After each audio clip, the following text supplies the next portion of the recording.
Alright, I've now taken the muffler off of it. Sounds pretty good without the muffler, only because I like loud things.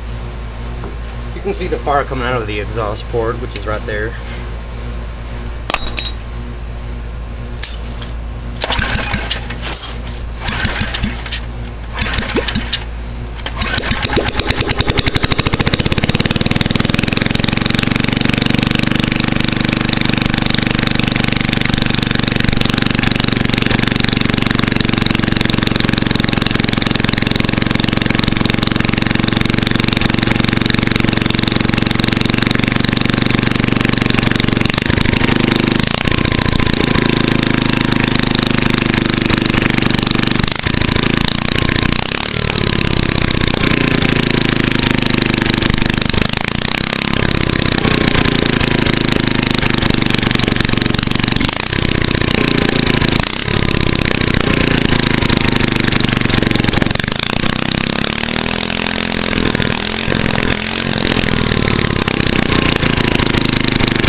The throttle response gets a lot better without the muffler, that's for sure.